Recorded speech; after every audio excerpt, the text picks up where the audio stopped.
जय हिंद दोस्तों, स्वागत है आप सबके आपके अपने YouTube channel self study Kundan Kumar में। आज बात करेंगे हिस्ट्री, जिसे हिंदी में इतिहास कहते हैं, और यह क्लास 12 के बच्चों के लिए है, जिसमें आज आपको चैप्टर 3 पढ़ाने वाले हैं, जिसका नाम है बंधुत्व, जाति तथा वर्ग, आरंभिक समाज। और इस वीडियो में आपको सब्जेक्टिव क्वेश्चन कराने वाले हैं, जो कि आपके बोर्ड एग्जाम के लिए बहुत ही ज्यादा इम्पोर्टेंट है। तो इस वीडियो को आप शुरू से लेके अंत तक जरूर देखिएगा। उससे पहले मेरे प्यारे बच्चों, अभी तक आपने चैप्टर 3 का full chapter explanation with notes वाला वीडियो अभी तक नहीं देखे हैं, तो पहले वो देख लीजिए, जिसका लिंक जो है वीडियो की डिस्क्रिप्शन में डाल दिए हैं। वहां पर क्लिक करके आप देख लीजिए, क्योंकि ये जो नोट्स बनाए हैं वो सारा का सारा एनसीईआरटी बुक पे आधारित है। तब आपको सब्जेक्टिव में थोड़ा सा भी दिक्कत नहीं देगा। तो जाके पहले नोट्स वाला वीडियो देखिए, तब आप सब्जेक्टिव का वीडियो देखिए। इतना अगर कर लेते हैं तो बोर्ड एग्जाम में भी आप बहुत ही अच्छा से अच्छा स्कोर कर पाएंगे। और अभी तक आपने टेलीग्राम नहीं ज्वाइन किया है, तो टेलीग्राम आप 100% ज्वाइन कर लीजिए, जिसका लिंक जो है वीडियो के डिस्क्रिप्शन में डाल दिए हैं। या तो टेलीग्राम पे जाके सर्च कीजिएगा self study with Kundan Kumar, search कीजिएगा तो आप टेलीग्राम भी ज्वाइन कर सकते हैं। अगर बात करें हिस्ट्री का टेस्ट देना चाहते हैं या पीडीएफ लेना चाहते हैं, तो आपको गूगल पे जाना है और वहां पर सर्च करना है सेल्फ स्टडी कुंदन कुमार, और ऑनलाइन टेस्ट का ऑप्शन दिखाई दे रहा है, उस पर क्लिक करके आप ऑनलाइन टेस्ट दे सकते हैं फ्री में। इसमें कोई पैसा नहीं लगेगा, ठीक है। वही बात करें पेड ग्रुप की, तो जो बच्चा पेड ग्रुप ज्वाइन करना चाहते हैं, जहां पर आपको notes, subjective, objective, model paper, question bank, जितने भी रिलेटेड आपके बिहार बोर्ड हो गया या अदर बोर्ड से भी जितने भी एमबीबीए जो प्रश्न आएंगे, वो सारा का सारा आपको पेड ग्रुप में दिया जाएगा। अगर आप पेड ग्रुप ज्वाइन करना चाहते हैं तो इस नंबर पे या इस नंबर पे फोन पे करके आप हमें फोन करके भी बातचीत करके आप ज्वाइन कर सकते हैं, ठीक है। ये सब क्या है, चैप्टर का नोट्स है, जो कि चैप्टर 3 वाले जो देखे होंगे बच्चे, उसे अच्छे से समझ में आ गया होगा कि 18 पर्व थे, 100 वर्ष लग गए हुए थे। ये सब हम आपको पहले वाले वीडियो में बताए हुए हैं। तो ये सब अगर आप देख लेते हैं तो उम्मीद दिलाते हैं कि आपको सब्जेक्टिव में प्लस ऑब्जेक्टिव में तो और ज्यादा दिक्कत नहीं होगा। क्या होगा, ऑब्जेक्टिव में और ज्यादा दिक्कत नहीं होगा। तो पहले ये वीडियो देख लीजिए, क्योंकि ये वीडियो बहुत ही ज्यादा खास है, ठीक है।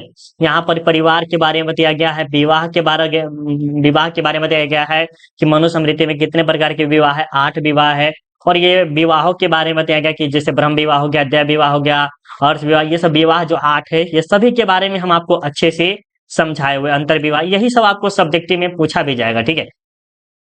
आगे ये सब जो देख रहे हैं, ये सब आपका हो गया है। ये क्या है, नोट्स था। जो आपने ऊपर देखा क्या था, नोट्स था। अब जो आपको हम कराने वाले हैं एमवीबीआई लघु एवं दीर्घ उत्तरीय प्रश्न उत्तर। सबसे पहले आपको बताते हैं, चैप्टर 3 इतना खास भी नहीं है जितना आप सोच रहे हैं, लेकिन चैप्टर 3 से भी कुछ ना कुछ प्रश्न पूछे जाते हैं।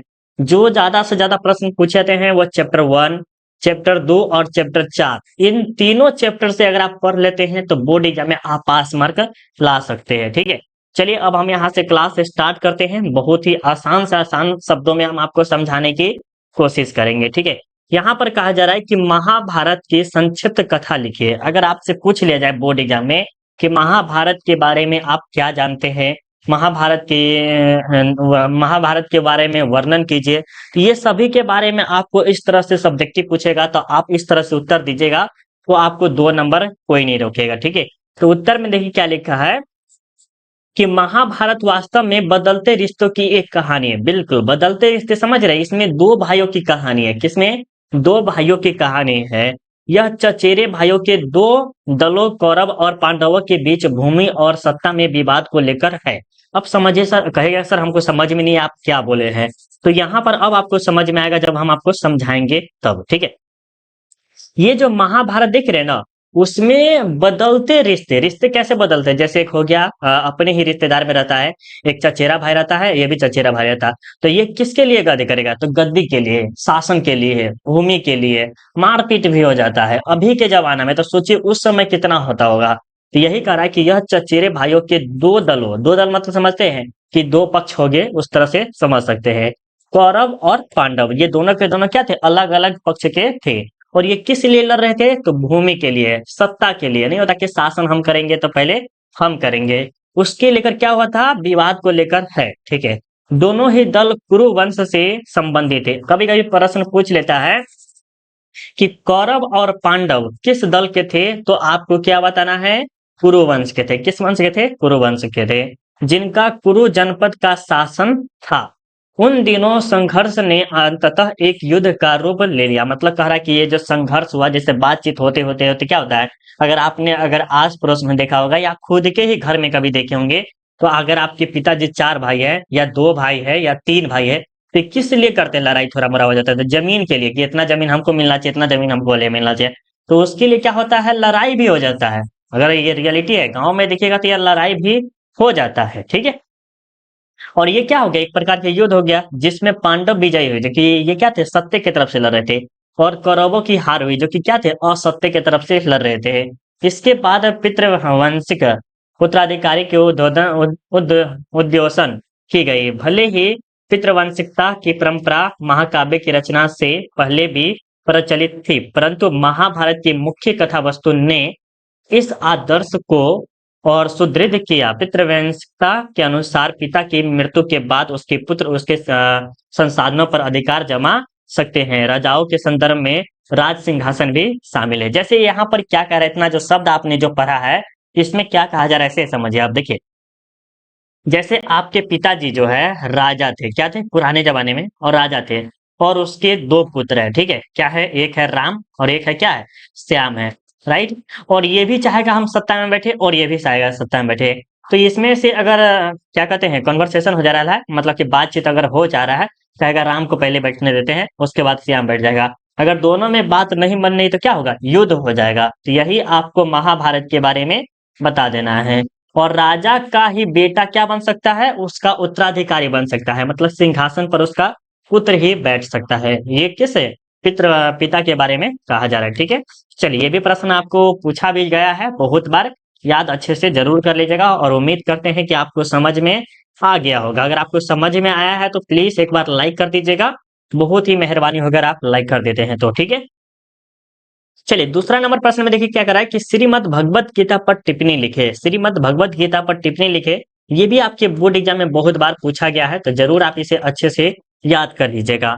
उत्तर में देखिए क्या कर रहा है कि श्रीमद् भगवत गीता महाभारत का एक अंश है। ये जो श्रीमद् भगवत गीता जो देख रहे हैं, वो एक महाभारत का ही अंश है। एक नहीं होता है कि जैसे उसका 4 बेटा है, तो ये पिता का ही अंश है ना, क्या है, ये पिता का ही अंश है। तो उसी प्रकार जो है ये महाभारत जो है, ये इसका अंश है। कौन, श्रीमद् भगवत गीता। इसका वर्णन आदि पर्व में है। किसका, श्रीमद् भगवत गीता का जो वर्णन किया गया है या इसके बारे में बताया गया है, वो किस में बताया गया है, तो आदि पर्व में, ठीक है। इसका निर्माण महर्षि वेद व्यास द्वारा रचित संस्कृत भाषा में हुआ था।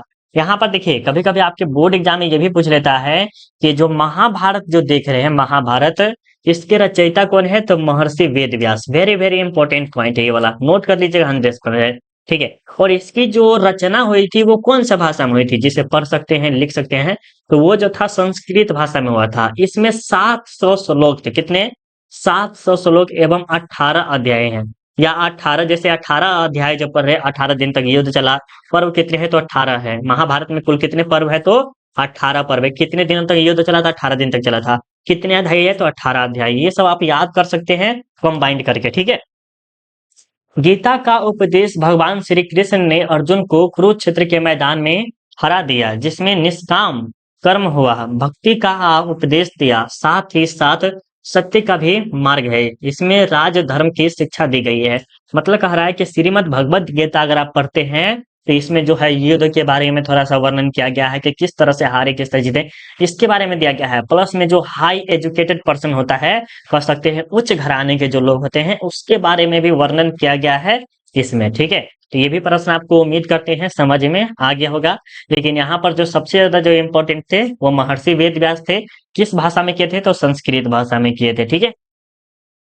अब ये देखिए क्या कर रहा है, ये आपका 3 नंबर प्रश्न क्या है कि त्रिपिटक के विषय में आप क्या जानते हैं। ये आपके चौथा चैप्टर में भी पूछेगा।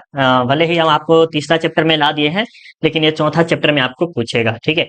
तो उत्तर में याद रखिएगा, त्रिपिटक शाब्दिक, त्रिपिटक जिसका शाब्दिक अर्थ 3 टोकरिया होती है। मतलब कि त्रिपिटक का जो अर्थ होता है वो क्या होता है, 3 टोकरिया होती है। कौन होती है, 3 टोकरिया होती है, जिनमें पुस्तक रखी जाती है। जैसे एक मान लीजिए ये आम का बगीचा है, ठीक है, और इसमें आम है, ठीक है, तो उसको आम को इकट्ठा करने के लिए हम क्या करेंगे, एक टोकरी लेंगे। तो उसी प्रकार जो है ना, त्रिपिटक जो देख रहे हैं, उसमें पुस्तक को इकट्ठा रखने के लिए, मतलब कह सकते हैं एक साथ रखने के लिए त्रिपिटक शब्द का योजना किया गया था। ठीक है, बुद्ध की मृत्यु के पश्चात उनके अनुयायियों ने, मतलब उनके शिष्य ने उनके शिक्षाओं का संकलन 3 पिटकों, सूत पिटक, विनय पिटक, अभिधम पिटक, ये सब है। ठीक, अभिधम है। ठीक है, अभिधम पिटक, ये आपको याद कर लेना है। ठीक है, ज्यादा खासकर इसमें कोई इंपॉर्टेंट नहीं है, थोड़ा थोड़ा सा इंपॉर्टेंट भी बता देते हैं कि कौन कौन सा आ सकता है। सबसे पहले पूछेगा कि त्रिपिटक किससे संबंधित है, तो महात्मा बुद्ध से संबंधित है। किससे? महात्मा बुद्ध से है। और इसमें त्रिपिटक का अर्थ क्या होता है? टोकरिया होती है। कौन त्रिपिटक कितने हैं? तो 3 है। कौन कौन है? सूत पिटक, विनय पिटक और अभिधम पिटक है। ठीक है, याद रखिएगा, वेरी वेरी इंपॉर्टेंट पॉइंट था। 4 नंबर प्रश्न में क्या करा है कि महाभारत में वर्णित विवाह के प्रकारों का नाम लिखे। आपने पहले वाले अध्याय में जब हम आपको नोट्स पढ़ाए हुए थे तो उसमें क्या बताया गया था कि मनुस्मृति में कितने प्रकार के विवाह है? तो 8 प्रकार के विवाह है। कितने प्रकार के विवाह है? 8 प्रकार के हैं। तो कहा जा रहा है कि महाभारत के आदि पर्व के 131वें अध्याय में विवाह के 8 प्रकारों का उल्लेख है, जो इस प्रकार है। मतलब कहा जा रहा है कि महाभारत के जो 131वां अध्याय है उसमें क्या किया गया है? विवाह के बारे में वर्णन किया गया है। और विवाह कितने प्रकार के हैं? टोटल 8 प्रकार के हैं, जो कि इस प्रकार है। सबसे पहले ब्रह्म विवाह है, देव विवाह है, अर्ष विवाह है, प्रजापति विवाह है, असुर विवाह है, गंधर्व विवाह है, राक्षस विवाह है, राक्षस विवाह है, पिशाच विवाह है। सबसे अच्छा जो विवाह माना गया है वो ब्रह्म विवाह है, जिसमें लड़का और लड़का के पिता और लड़की के पिता, ये दोनों के सहमति से होता है, जो कि अभी के जमाना में भी है। ये आते हैं किसमें? आपके अरेंज मैरिज में। ठीक है, प्रजापति वाले विवाह में हम बता दिए थे, गंधर्व विवाह भी बता दिए हुए थे। अगर आपने नोट्स वाला वीडियो देखा होगा तो आपको समझ में आ रहा होगा कि ब्रह्म विवाह क्या होता है, देव विवाह क्या होता है, अर्थ विवाह क्या होता है, प्रजापति विवाह क्या होता है, असुर विवाह क्या होता है, गंधर्व विवाह क्या होता है, राक्षस विवाह क्या होता है, पिशाच विवाह क्या होता है। ये सब के बारे में हम आपको बता दिए हुए हैं नोट्स में। ठीक है, तो पहले वो देख लीजिएगा, जिसका लिंक हम आपको वीडियो के डिस्क्रिप्शन में डाल दिए हैं। ठीक है, अब आपका जो पूछा जा रहा है ये आपके साइकोलॉजी के लिए भी इम्पोर्टेंट है और सोशियोलॉजी के लिए भी इम्पोर्टेंट है। अगर आपका ये सब्जेक्ट है तो जरूर ये आपके लिए इम्पोर्टेंट हो सकता है। क्या कह रहा है कि अंतर विवाह क्या है? अंतर विवाह क्या है? तो उत्तर में आपको लिखना है कि एक समूह या एक गोत्र, एक समूह या एक गोत्र। जैसे हम आपको एग्जाम्पल में समझाते हुए चलेंगे, जैसे एक समूह है, एक गांव का ले लीजिए, जैसे बिहार हो गया। ठीक है, क्या हो गया? बिहार हो गया। ये क्या है आपका? दिल्ली हो गया। राइट, ये दिल्ली हो गया। अब यहाँ पर कह रहा है कि एक ही समूह, बिहार के ही लोग, बिहार के ही गोत्र, एक ही जाति, चाहे वो यादव हो, बनिया हो, सिंह हो, कोई भी जाति हो, एक ही हो। ठीक है, एक ही स्थान भी हो, लेकिन बिहार से बाहर का ना हो। एक ही स्थान पर निवास करने वाली स्त्री पुरुष, लड़का और लड़की के बीच होने वाले विवाह को हम अंतर विवाह कहते हैं, जो कि सबसे अच्छा माना जाता है। अगर देखा जाए तो ये गोत्र भी बहुत अच्छी जरूरी है। ठीक है, ये भी आपको समझ में आ गया होगा। आगे चलते हैं। 6ठा नंबर में क्या करा है कि बहिर्विवाह। बहिर्विवाह क्या होता है? तो उत्तर में देखिए क्या करा है कि समूह या गोत्र से बाहर होने वाले विवाह को हम बहिर्विवाह कहते हैं। जैसे मान लीजिए ये भारत है, भारत का लड़का है। ठीक है, भारत का क्या है? लड़का है। और ये पाकिस्तान का लड़की है। राइट, पाकिस्तान की लड़की, और इसे लेके शादी कर लेता है, तो ये किस में आएगा? ये बहिर्विवाह में होगा, जो कि बाहर से भी है। क्या है? बाहर से है, तो उसे हम क्या कहेंगे? यह परंपरा भारतीय सामाजिक जीवन का आधार है। कुछ जनजाति व मुस्लिम समाज को छोड़ के, मतलब कुछ कुछ जाति में क्या है, इसे छोड़ दिया जाता है, और मुस्लिम जनजाति में तो खासकर छोड़ ही देता है। ठीक है, यही प्रश्न समझ में आ गया होगा। अब आपका जो है वर्ण व्यवस्था क्या है? वर्ण व्यवस्था क्या है? तो उत्तर में आपको लिखना है कि वर्ण व्यवस्था, वर्ण व्री धातु से बना है। सॉरी, वर्ण जो है किस धातु से बना है? व्री धातु से बना है, जिसका अर्थ वर्ण करना या चुनना होता है। वर्ण व्यवस्था समझते हैं क्या होता है? तो सबसे पहले वर्ण जो है व्री धातु से बना है। किसे? ये जो वर्ण शब्द है किससे बना है? व्री धातु से बना है। ठीक है, व्री शब्द से बना, एक तरह से कर सकते हैं। और व्री का जो अर्थ होता है वो वर्ण होता है। वर्ण या तो चुनना कर सकते हैं। जैसे मान लीजिए एग्जाम्पल में 1 लड़का, 2 लड़का, 3 लड़का, 4 लड़का, 5 लड़का दे दिया। ठीक है, और ये लड़की है, ये चूज करेगा कि हम इसे से शादी करें या इसे करें या इसे करें, इसे करें। तो लड़की के पास ऑप्शन ज्यादा है। ठीक है, ऋग्वेद के 10वें मंडल के पुरुष सूक्त में 4 वर्णों का उल्लेख है, जो इस प्रकार है: ब्राह्मण, क्षत्रिय, वैश्य, शूद्र। एक प्रकार की ये विवाह के बारे में भी समझ सकते हैं और ब्राह्मण क्षत्रिय वैसे शूद्र के बारे में भी ये समझ सकते हैं, ठीक है। या कास्ट के ऊपर ले सकते हैं इसमें। देखिए, अगर ले सकते हैं, अगर मान लीजिए कि आप जिस तरह से कार्य करते हैं, मान लीजिए आप ब्राह्मण जैसा है, पंडित वगैरह का काम करते हैं, तो आप किस में आएंगे? ब्राह्मण में आएंगे। क्षेत्रीय में जो है आप मारपीट के काम जानते हैं, तो वो आप उसमें आएंगे। वैश्या मतलब कि आप समझ ही जाते हैं। शूद्र मतलब कि जो छोटा छोटा जाति होता है उसमें जैसे हो जाता है, अल्कोरा चपासी सब जो होता है इसमें आ जाता है। तो ये जो वर्ण व्यवस्था है वो टोटली डिपेंडेंट कास्ट पे है, प्लस में ये लड़का लड़की पे भी डिपेंड हो सकता है, चुनना किसी तरह से। चलिए, ये भी समझ में आ गया होगा, और ये आपका शॉर्ट नहीं लॉन्ग क्वेश्चन है, जरूर आप इसे अच्छे से याद कर लीजिएगा, ठीक है।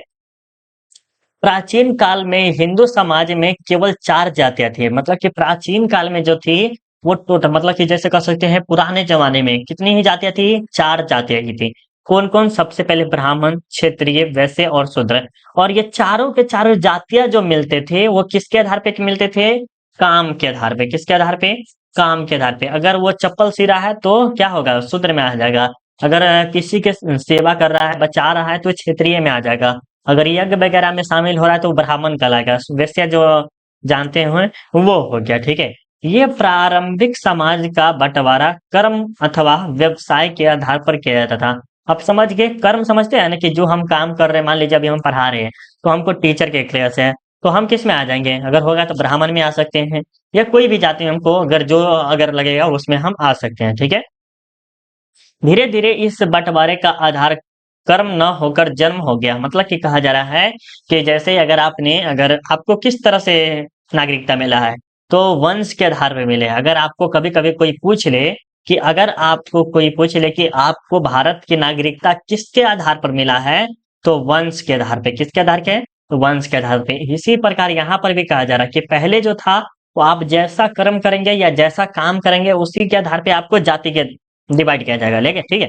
लेकिन बाद में धीरे धीरे क्या हुआ? ये जन्म पे डिपेंड होने लगा कि अगर आपके पिताजी जो थे वो राजपूत थे तो राजपूत से क्या कर सकते हैं, चमार है तो चमार, तो आप भी चमार का लाइएगा। अगर देखे होंगे कि एससी एसटी को बहुत छूट देता है, जो कि वो कोई कोई बहुत ही अमीर भी रहता है, ये एससी एसटी को छूट क्यों मिलता है?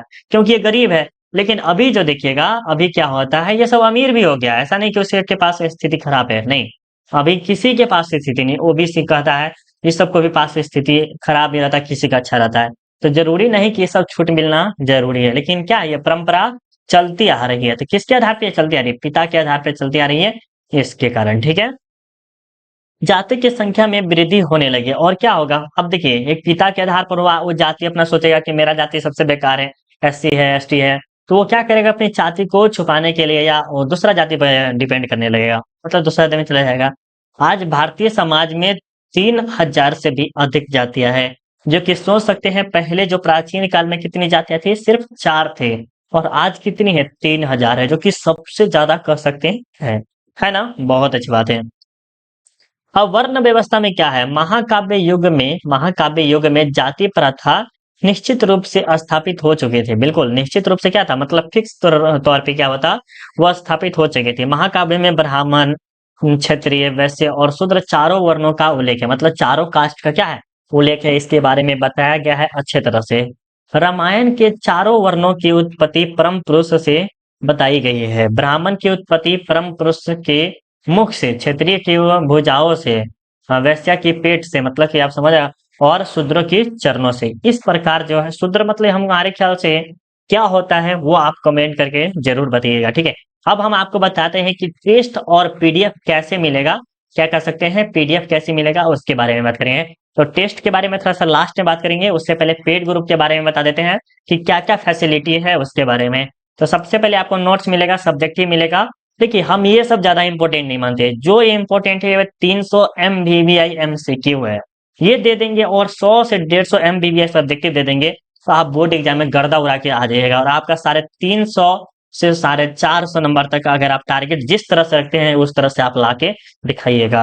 Previous year question model paper मिलेगा। ये सब जो फ्यूचर है बहुत ज्यादा इंपॉर्टेंट है, और यही सब देने वाले हैं। अगर आप ज्वाइन करना चाहते हैं तो इस नंबर पे या इस नंबर पे कॉल करके ज्वाइन कर सकते हैं। अगर आप डायरेक्ट पेमेंट करना चाहते हैं तो ये 7542 वाला पर पेमेंट करके आप हमें 200 रुपया पेमेंट करके स्क्रीन शॉट भेजिए, इसी नंबर पे हम आपको ग्रुप में ऐड कर देंगे और आपको सारा का सारा पीडीएफ मिल जाएगा, ठीक है। अब बात करते हैं कि टेस्ट आप कैसे दे सकते हैं और ऑब्जेक्टिव पीडीएफ आपको कैसे फ्री में मिल जाएगा। तो उसके लिए आपको कुछ नहीं करना है, सिंपली आपको गूगल पे आना है। गूगल हर एक बच्चे को पता है, ऐसा नहीं कि कहिएगा मुझे गूगल नहीं पता है। गूगल पे आना है और यहाँ पर सर्च करना है सेल्फ स्टडी, जो आपका यूट्यूब चैनल का नाम है सेल्फ स्टडी कुंदन कुमार, ठीक है। ये सर्च थोड़ा सा अच्छा से कीजिएगा। उसके बाद देखिएगा यहाँ पर नीचे दिखाई दे रहा है क्या, ऑनलाइन टेस्ट दिखाई रहा है। उसके बाद मॉडल पेपर दिखाई दे रहा है। तो आपको क्या करना है, अभी आपको ऑब्जेक्टिव पढ़ना है या ऑनलाइन टेस्ट देना है। हम मान लेते हैं ऑनलाइन टेस्ट दीजिएगा, तो ऑनलाइन टेस्ट पे क्लिक किए। ऑनलाइन टेस्ट पे क्लिक करने के बाद देखिए आज क्लास 12 होम साइंस का डाल दिए हैं। उसके बाद यहाँ पर देखिए हिस्ट्री चैप्टर 2 का डाल दिए हैं और आप चैप्टर 3 भी डाल देंगे। उसके बाद देखिए हिस्ट्री का 25 में से 20 करके दिखाओ अगर हिम्मत है तो। इस तरह से बातचीत का डाल दिए हुए, मतलब इसमें सारा सब्जेक्ट का डाला हुआ है, ऐसा नहीं कि सिर्फ हिस्ट्री का ही डाला हुआ है। सारा सब्जेक्ट आपका जितना भी सब्जेक्ट है पूरा। अब मान लीजिए आपको ऑब्जेक्टिव भरना है, तो जो फर्स्ट वाला लिंक आएगा ना सेल्फ स्टडी कुंदन कुमार, उस पे क्लिक कीजिएगा। और कौन सा सब्जेक्ट भरना है, हिस्ट्री। तो हिस्ट्री जो देख रहे हैं ना, हिस्ट्री, उस पे क्लिक कीजिए। आप जो भी सब्जेक्ट है, अरे होम साइंस, साइकोलॉजी, इकोनॉमी, जो भी सब्जेक्ट पढ़ना है उस पे क्लिक कीजिएगा। तो हम मान लीजिए हिस्ट्री पे क्लिक किए। कौन सा चैप्टर पढ़ना है, तीसरा चैप्टर पढ़े तो तीसरा चैप्टर पे क्लिक करेंगे। और उसके नीचे देखिए, उसके नीचे देखिए क्या है, इस तरह से बताया गया है, कुछ कुछ आप पढ़ सकते हैं। उसके नीचे देखिए महाभारत की रचना किस भाषा में हुई थी, तो आपको पता है कि संस्कृत भाषा में हुई थी। और यहाँ पर दिया है कि महाभारत की रचना महर्षि वेद व्यास ने संस्कृत भाषा में की थी। मतलब कि यहाँ पर एक्सप्लेनेशन कर दिया हुआ है, आपको डिटेल के साथ समझा दिया है। तो जरूर एक बार जाके सर्च कीजिएगा और जरूर पढ़िए, ऐसा पीडीएफ आपको कहीं नहीं मिलेगा। तो कैसा लगा वीडियो कमेंट करके बताइएगा। मिलते हैं अगले वीडियो में, अभी के लिए बाय बाय, जय हिंद, जय भारत।